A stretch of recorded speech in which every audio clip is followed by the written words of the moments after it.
इस्लामाबाद हो, लाहौर हो या फिर पेशावर, आज पाकिस्तान में हर जगह सिर्फ एक ही बात हो रही है। चाइना में प्रधानमंत्री Modi red carpet welcome, breaking दीजिए बगल में, ये देखिए जरा, माय गॉड, चाइना में रेड कार्पेट वेलकम के साथ प्राइम मिनिस्टर मोदी। और चाइना जो सा पाकिस्तान का भैया, पाकिस्तान की पीठ पीछे उसने छुरा घोंप दिया मेरे हिसाब से। ये कह सकता हूँ पिछले 45 साल में मैं विदेश नीति कर रहा हूँ, आज तक मैंने ऐसा दृश्य कभी नहीं देखा।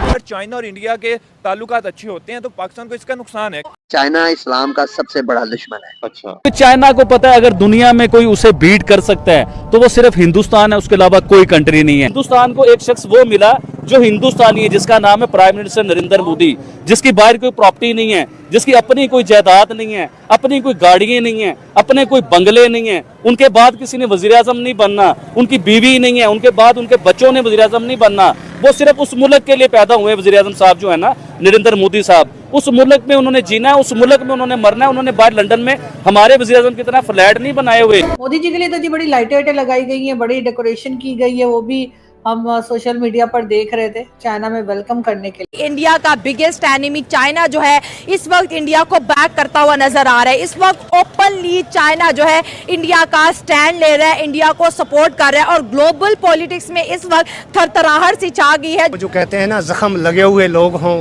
तो वो एक जगह ढूंढते हैं कि जहाँ पर उन जैसे जख्मी लोग मौजूद हों। सही हो गया। तो चाइना और अमेरिका का आपस में टैरिफ का मामला चल रहा है, हाँ। और वही जंग अब इंडिया के साथ शुरू कर दी है। पुतिन को तो वैसे तो बड़ा पुतिन तो वो तो गुस्सा ऑलरेडी सेक्शन के अंदर चल रहे हैं, हाँ। उनकी तो वैसे भी वो तो एक अलग साइड है, लेकिन हाँ। ये जो दो ममालिक हैं इनका आपस में मिलना एक बहुत बड़ा सवाल निशान होगा उसके उनके लिए, अमेरिका के लिए, और हमारे लिए तो बहुत बेहतर है। नहीं नहीं, हमारे लिए कैसे बेहतर है? अगर इंडिया और चाइना एक टेबल पे बैठ के एक कप ऑफ टी एंजॉय करें, पॉलिटिक्स की बात कर रही हूँ, पॉलिटिक्स में, तो फिर हम कहाँ स्टैंड करते हैं? हमें फिर अमेरिका सपोर्ट मिलेगी जो हम चाहते हैं शुरू से। अब देखिए ना, चाइना के पास हार्डवेयर है और इंडिया के पास सॉफ्टवेयर। बिल्कुल और ऐसे ही है। हार्डवेयर और सॉफ्टवेयर मिल जाए तो पूरी दुनिया पे राज कर बिल्कुल सकते ऐसे हैं। ही है। और चाइना जो है वो अपने ज़ाती मफाद को भी छोड़ के कंट्री के लिए सोचते हैं, और देखिए आज वो बात प्रूव हुई है नहीं।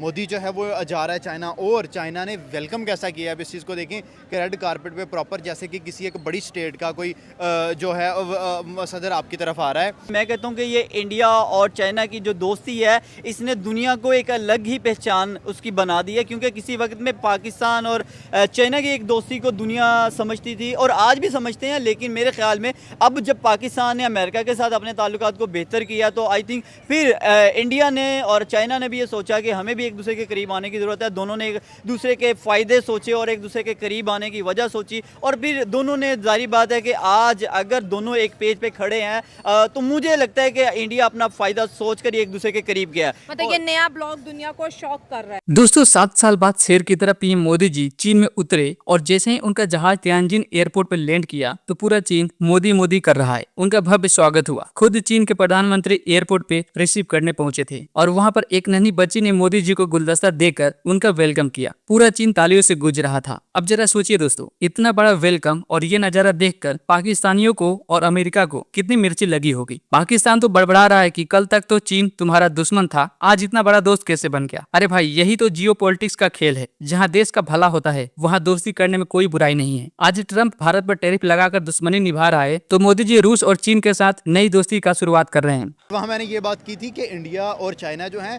वो अपने ज़ाती मफाद को भी छोड़ के कंट्री के लिए सोचते हैं, और देखिए आज वो बात प्रूव हुई है नहीं। मोदी जो है वो जा रहा है चाइना, और चाइना ने वेलकम कैसा किया है अब इस चीज़ को देखें कि रेड कारपेट पे प्रॉपर जैसे कि किसी एक बड़ी स्टेट का कोई जो है सदर आपकी तरफ आ रहा है। तो आप देखें कि पाकिस्तान के भी लोग गए हैं, लेकिन उस तरह का वेलकम नहीं मिला। अब यहाँ पे पॉइंट की बात ये है कि जो बंदा दिल्ली किसी के घर जाएगा उसकी इज्जत नहीं रहेगी। हमारे जो प्राइम मिनिस्टर हैं या हमारे जो कोई वज़ीर ख़ारजा हैं, वज़ीर दाखिला हैं या जो भी है, इनको जब कोई काम नहीं मिलता ये टूर करते हैं और चाइना निकल जाते हैं। वहाँ पे जाके कहते हैं बी बी की आवाज़ मशीनें देनी थी, ठीक है, इस तरह की बात होती है। लेकिन आप देखें कि मोदी आई थिंक सो कि कोई 8-10 साल के बाद गया हुआ है, 7 साल के बाद चाइना गया, तो देखें फिर उसको उस तरह की इज्जत भी मिली, पजीराई भी मिली।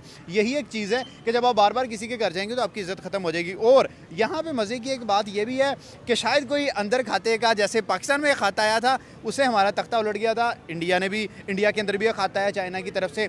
अब वो खात जो है सीक्रेट एक लेटर है, उस सीक्रेट लेटर पे पता नहीं क्या लिखा हुआ है, बट मुझे लगता है कि कहीं ना कहीं दोनों कंट्रीज मिलके किसी तीसरे कंट्री को, स्पेशली ट्रंप को जो है ना टफ टाइम देने वाले हैं। मतलब आप समझते हैं कि कहीं ना कहीं एससीओ को ज्वाइन करने के पीछे वो लेटर भी हो सकता है जो शी जिनपिंग ने नरेंद्र मोदी के नाम लिखा था, और वो लेटर की कहानी ये थी कि आज मोदी चाइना में पहुंच गया। देखिए, दो बड़ी पावर्स हैं चाइना और इंडिया, जो दोनों एक दूसरे के खुले दुश्मन हैं। आज ट्रंप की पॉलिसी की वजह से दोनों हैंड ज्वाइन कर रहे हैं, दोनों अपनी ट्रेड मार्केट को इन्हांस करते हुए नज़र आ रहे हैं। Indian culture, Indian diaspora already China के अंदर मौजूद है। तो ये चीज़ें मुझे लगता है कि बाकी सब दुनिया को तो हज़म हो जाएंगी, लेकिन ट्रंप सरकार को हज़म नहीं होगी। उसको लगता है शायद मैंने कोई बेवकूफ़ी करके दो बड़े दुश्मनों को दोस्त बना दिया। बिल्कुल ऐसा ही है। देखिए, ट्रंप ने, मैंने पहले भी कहा था, अपने पाँव पे खुद कुल्हाड़ी मारी है और वही बात अब प्रूव हो रही है। मोदी साहब को जब इन्हों में गए हैं तो मोदी साहब शलवार कमीज में गए हुए, वो कुर्ते पजामे में अपने नेशनल लिबास में गए और वहाँ जाके सारी दुनिया के जो प्रेसिडेंट थे और प्राइम मिनिस्टर सारे खड़े हो गए। अच्छा, मोदी साहब को देख के एहतरामन। मैंने कहा यार देखो, इतना मान सम्मान, इतनी इज्जत इस बंदे को देखो, क्योंकि ये 1.5 अरब आबादी का प्राइम मिनिस्टर है। देखिए, यूरोप में है 5 लाख की आबादी है, कहीं 6 लाख का मुल्क है, कोई 7 लाख का मुल्क है, कोई 4 लाख का मुल्क है, बहुत छोटे छोटे मुल्क हैं, ठीक है ना। वो 1.5 अरब लोगों का एक प्राइम मिनिस्टर है, तो उसकी पावर तो है, लेकिन हम मानते नहीं, हमारी गवर्नमेंट नहीं मानती। 14 अगस्त पे हाँ जी झंडे लगा लो और बस पाकिस्तान बचाना है, पाकिस्तान बचाना है। आधा पाकिस्तान बचाते बचाते ये आधा पाकिस्तान लुढ़क गया है। और वो लोग जो है ना, अक्लमंद लोग हैं, समझदार लोग हैं, वो हकीकत को जानते हैं। दुबई है, सऊदीया है, और ये आपने बताया ईरान, अफगानिस्तान है, सारे मुल्क हैं, वो इंडिया की पावर को मानते हैं कि यार इंडिया एक पावर है। और हम यहाँ आवाम भी मानते हैं कि यार पावर है, लेकिन हमारी गवर्नमेंट मानती नहीं है। हालांकि ये एक तरबूज की मानिंद है और ये है एक नींबू की मानिंद है पाकिस्तान। तरबूज का और उसका तराजू में रख दें तो वजन किसका ज्यादा होगा? तरबूज का ज्यादा होगा। उम्रा करने गए सऊदीया, अच्छा, वहाँ मेड इन पाकिस्तान कोई चीज़ थी ही नहीं। अच्छा, जो चीज़ बनियान ली, जूते लिए, बुरके लिए, पता नहीं क्या क्या लिया हमने, वहाँ शॉपिंग की मदीना में, वहाँ मक्का में, वहाँ सारी made in India, made in India, made in India, made in India. भाई इंडिया ही था, पाकिस्तान था ही कुछ नहीं। पाकिस्तानी सिर्फ हम ही थे कि मेड इन पाकिस्तान हम थे खुद, और बाकी सब चीज़ें बिकने वाली जितनी भी थी ना, इकोनॉमी उनकी जितनी भी है, वो सारी प्रोडक्शन सारी जो है ना वो मेड इन इंडिया ही थी। इंडिया की चीज़ें थी वहाँ, इंडिया की और मयारी चीज़ें थी, ये नहीं खराब थी। हम लेके आए वहाँ से, बनियाने लेके आए, और भी चीज़ें लेके आए, खिलौने लेके आए, काफ़ी चीज़ें लेके आए वहाँ से, ज्वेलरी लेके आए, तो वो काफ़ी वो जो है ना वहाँ मेड इन इंडिया को बहुत ऊपर ले गए ये लोग।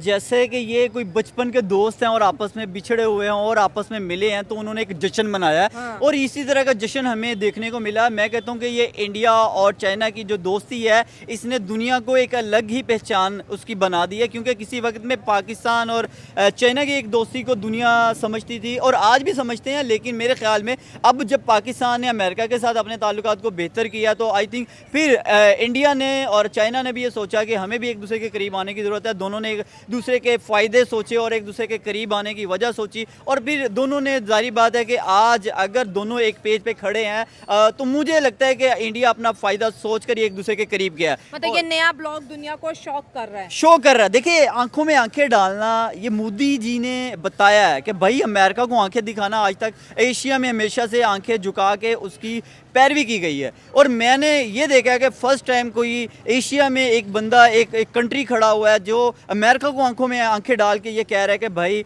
आप जितना मर्जी टैरिफ लगाएं, आप जो मर्जी कर लें, मैं अपने बलबूते पे अपनी कौम को इस क्राइसिस से निकालूंगा।